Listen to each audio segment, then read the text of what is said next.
Well, all right then. Well, that was, I guess, a way to end the game. Win or lose, we keep it real.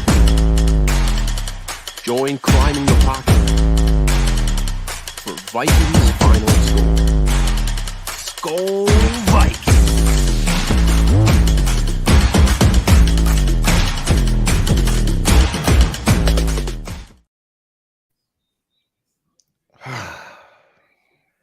What up, man? How you doing? How you doing, bro? Hey, I just watched the Vikings fall to 1-4 at home. I think that's what 4 straight home losses for the Vikings.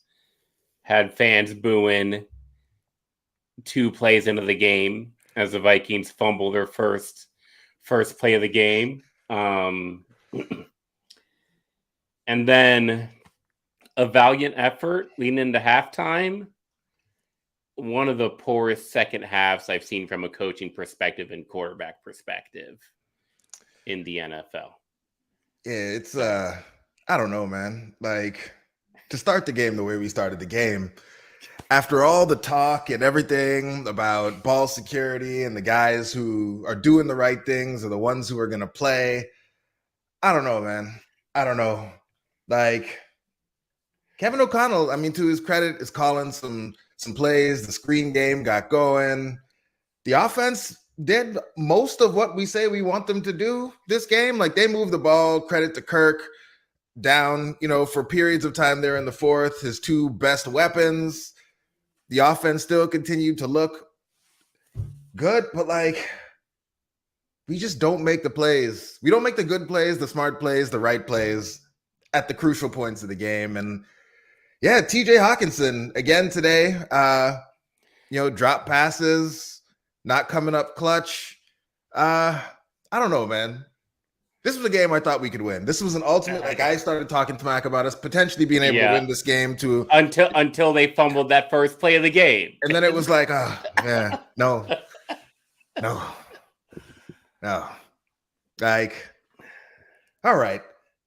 You gave a little one, but like, give me a recap. Give me your feelings. I know, like, the game started and we were like, oh, damn it, here we go again. But like, let's walk through this thing. What are your thoughts? Okay. Your recap, box score, you're looking at it. What are you thinking about how this game flowed from beginning to end, outside of us not playing in the third quarter? Like, whew, yeah, talk me through it, man. How are we feeling?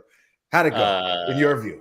Offense, I think we're going to be talking about the offense for the most of this podcast.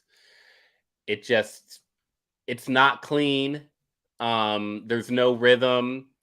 They make plays. They have great play designs, but they don't make enough plays, and they also make a whole bunch of mistakes.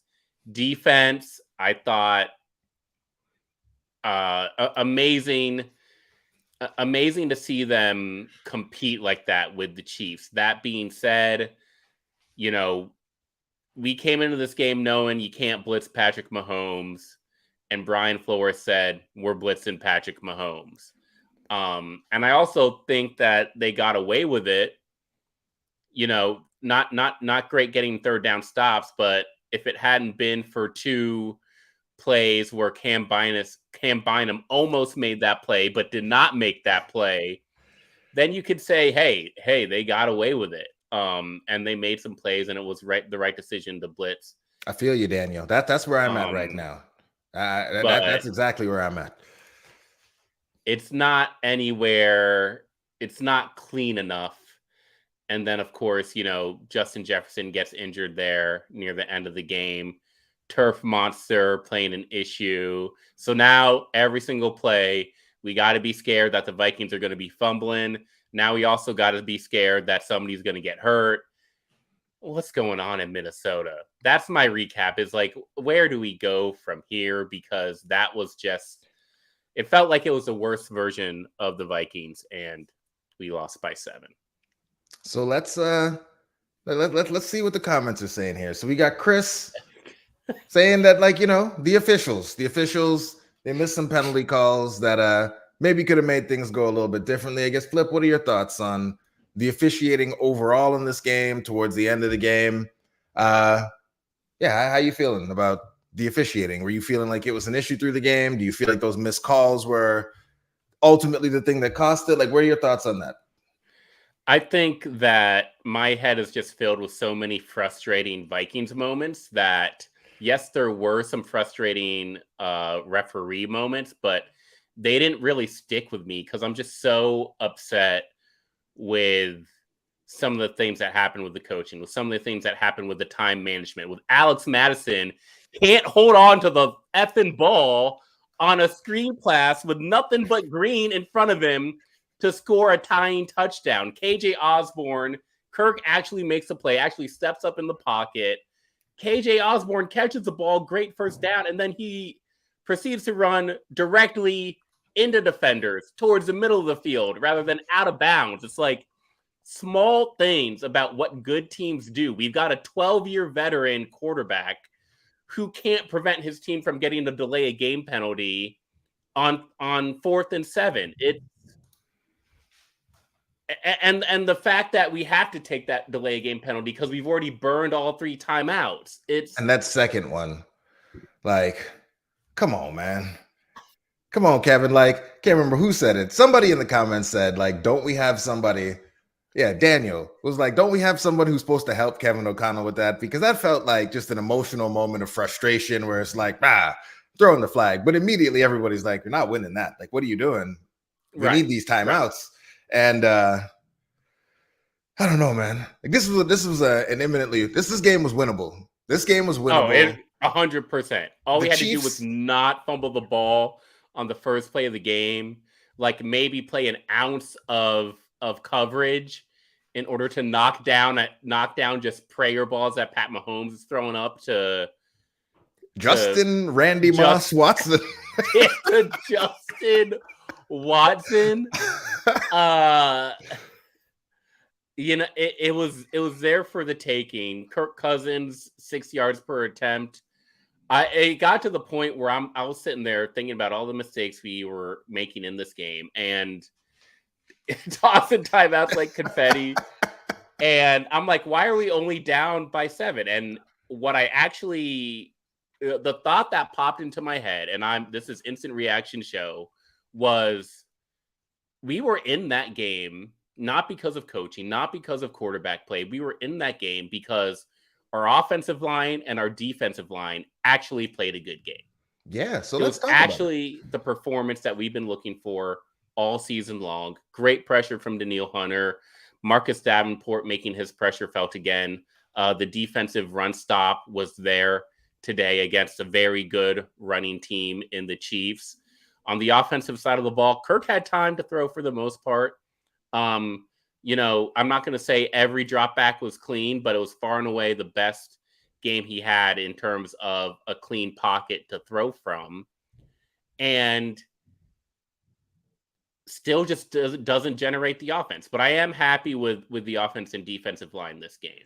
Yeah, Andrew, I don't know. Like if this is the game that we want to be making this argument, I know that Ed Ingram, because there's been a few mistakes that have been really magnified and get her out there. But by most ESPN, PFF, SIS, like all the offensive line stats say that the Vikings have a top 10 unit. And in this game, there were many, like Flip just said, there were many points where Kirk was able to sit back there, survey the whole field, go through the entire progression, find the guy on the backside. Like the offensive line, generally speaking, played pretty well in this game. And they're going to make mistakes. They're never going to be perfect, but this is what we've all said we wanted for a very long time from an offensive line. Like they're competently holding up. Part of the reason Kirk gets hit so much, we've been behind as much as we have this season. We've had to throw so much, but like they've been holding up and they held up again today. And so like, I don't remember Ed Ingram's name really coming up or us talking about him in the group chat. I mean, Ezra Cleveland got absolutely massacred a few times by Chris Jones, but like by and large, the team, the offensive line played okay.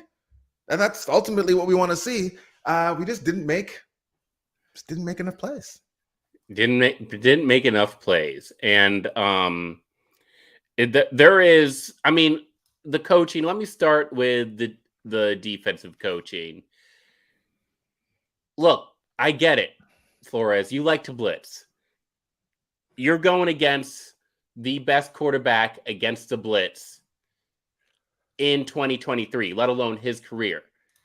Everything says do not blitz this guy, and you're still choosing to blitz. So here's where I am with it is we hated Ed Donatel last year for two reasons, because he was passive, the scheme was passive, and the scheme was predictable. Moving to Brian Flores, I think it's great that we are no longer passive, we're aggressive, but it's still extremely predictable. And yes, it's an improvement. And yes, we love Brian Flores, but we have to have more dynamic of a defensive game plan than just like, oh, we're going to blitz everybody. Because when you're going out there and you're blitzing the best quarterback in the league, I just don't agree with it. I think there's something else that you have to try to do to show him something new if you truly are an innovative coach and an innovative play caller.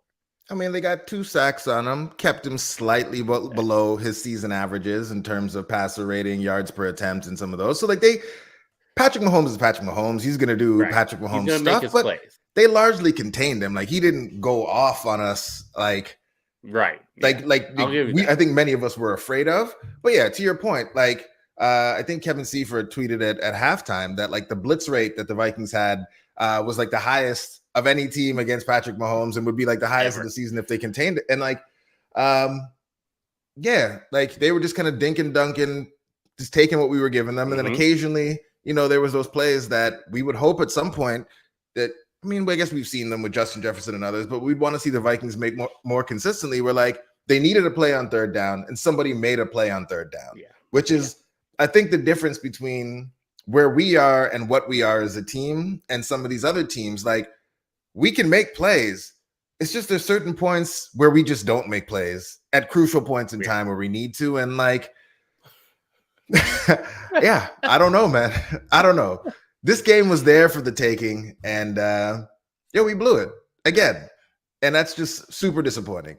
But I do want to see if we can find a bit of silver linings, positives, shining lights, something. Who's your offensive player of the game this week? Who showed out on offense? Is there anyone that you can point to and say, like, this is someone that I'm on board with? I feel like they showed up today.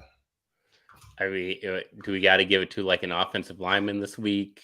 Yeah, I mean, Jordan Addison had himself a game.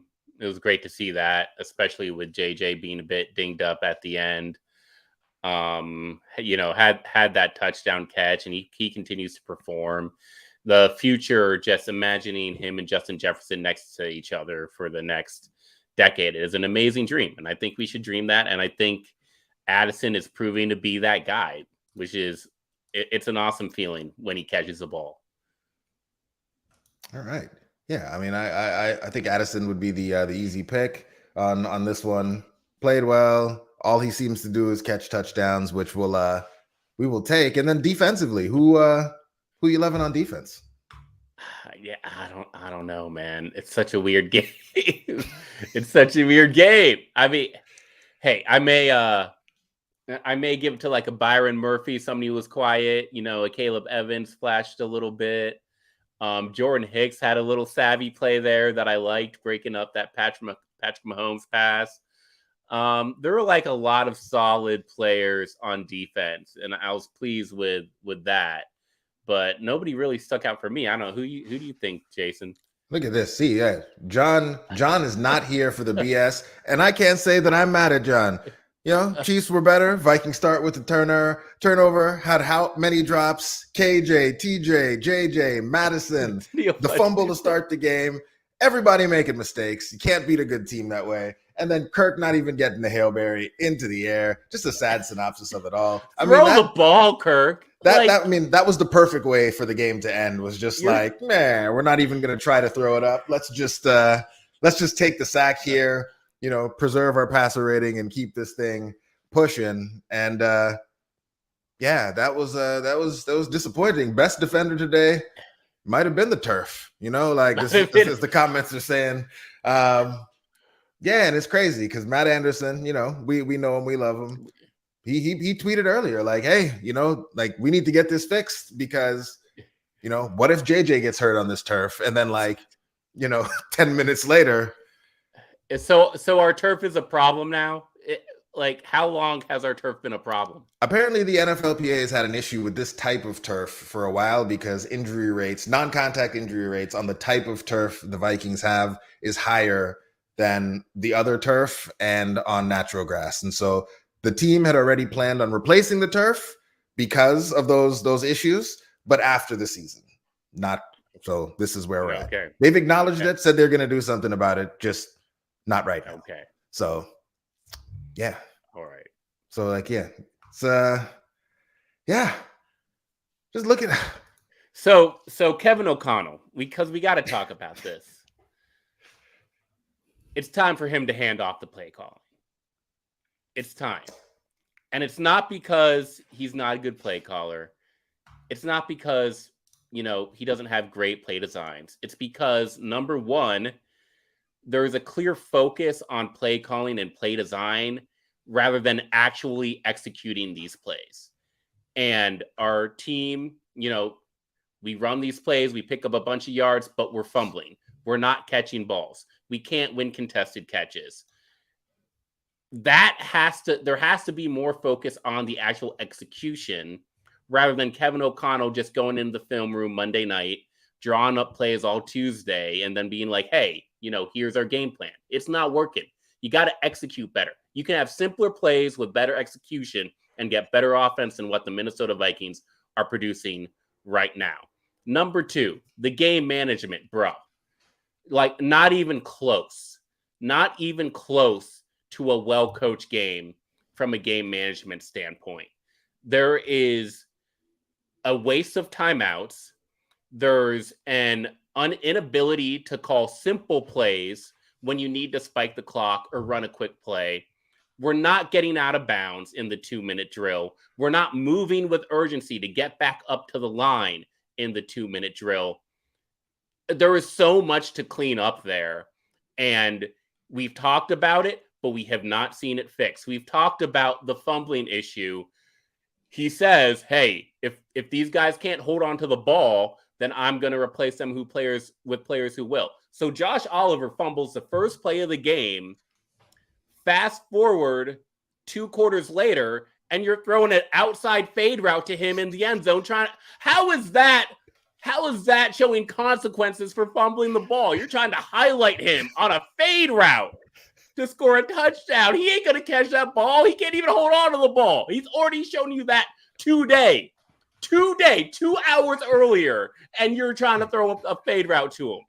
There's no consequences. It's all talk from Kevin O'Connell, and he's not focused on the right things, how you win football games in the NFL. You have to be physical. You can't just outsmart your opponent, and that's why we're 1-4. Yeah, I can't disagree with a single thing that you said right there. It's O'Connell seems, like on one hand, like you said, like they're designing nice plays, but there's just so many other things about keeping the team focused, doing the things the team needs to do that we just are sloppy as hell on. And at some point, that's got to come back to O'Connell. But yeah, we've had a lot of comments here about why did we sign Reisner? For depth. I mean, for depth. Again, like as much as we want to be mad at them, like they didn't play a terrible game. At least not from what, like, maybe the all 22 will show something different, and others will dig deep into that and break it down. But like, I didn't watch this game thinking that the offensive line was getting overrun or that Kirk couldn't operate in the passing game because of the offensive line. Like, our running game stunk, but like our running game is bad. That's just kind of, 3 yards per carry is, I think, what we're going to get this season, unless we're playing like the Carolina Panthers or something. But Kirk had time to pass today. And he threw for 6 yards per attempt. Yeah, like I don't know that we get to put this on Ed. I know, like, it's the easy thing to be like, things went bad, so it's Ed Ingram's fault. I don't know if we get to do that this game. We fumbled on the first play and dropped like 7 passes in this game, it seemed like. A lot of those passes is also on the margin, right? Because those were contested, tough catches where you're like, okay, we're going to catch some, we're not going to catch others. But then you look at who's dropping them, and you're like, this is Justin Jefferson dropping them, right? This is TJ Hawkinson, highest paid tight end in the league. I mean, if you're going to expect anybody to make that catch, it would be him. So it's really, I don't think we'll ever get consensus on, how much did the drops affect this game. I think the biggest takeaway is not Kirk Cousins. It's not the receivers. It's not the offensive line. It's like, okay, Kevin O'Connell, you're 1-4. You're going to Chicago. Can your team play a clean football game? Because it's been 5 of them. Can your team play a clean football game? Man, if we don't play well against Chicago, man, I don't even know. There's not even really much else to say. Like, this was just one of those games that was there. The matchup wasn't as crazy as people seem to think it was going in. Like, obviously they had Patrick Mahomes, but our passing game has shown, like, we can move the ball on just about anybody in this league. And by and large, they moved the ball again this week. And so it's frustrating. It's disappointing. There's really no other way to think about it. And I'd say this next week is a get right game. But Carolina was supposed to be a get right game. We barely squeaked that one out. And then we see what Detroit did to them today. So Carolina, they did not play a clean game. They won, but they did not play. The Vikings did not play a clean game against Carolina. We are waiting to see a clean football game. And we can't call ourselves a good football team that's just unlucky until we stop doing stupid things on the football field, period. You can't go out there, fumble the ball, drop the ball, stupid penalties, and then call yourself a good team. Those are the things that bad football teams do. Yes. So maybe that's what we are right now. It's what our record says we are. And I don't know. I really got nothing else to say about it. Flip, you got anything? Yeah. I don't got much else, man. We just going to have to see where it goes. I don't know what this comment about the G. Don't come after my GM right now. We're probably gonna be having a lot of conversations about the GM, the coach, and everybody else because it looks like it's gonna be one of those seasons, And let's hope we get right against a division opponent next week because I will say, with the offensive line playing well, with the weapons this team has, this for me was a sit back and let's have the quarterback conversation because I think you can get a rookie quarterback who's going to throw for 6 yards per attempt. I'm just saying at the end of this year, when we're looking back on the quarterback decision, this is one of those games where we're going to say, is our quarterback maximizing the rest of the team here? And that goes to the coach too. And that obviously goes to do you trust the GM with getting a guy in here?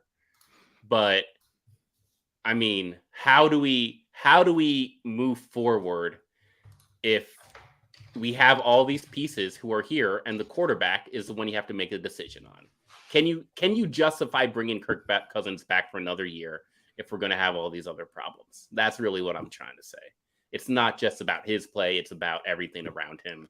We got plenty of time to get into it, but we're 1-4, so it's going to start talking. We are 1-4, and I got nothing else. I'm just going to go be disappointed in this team. Flip, what do we say? We say Skol Vikes. See Skol where Vikes. We go from here.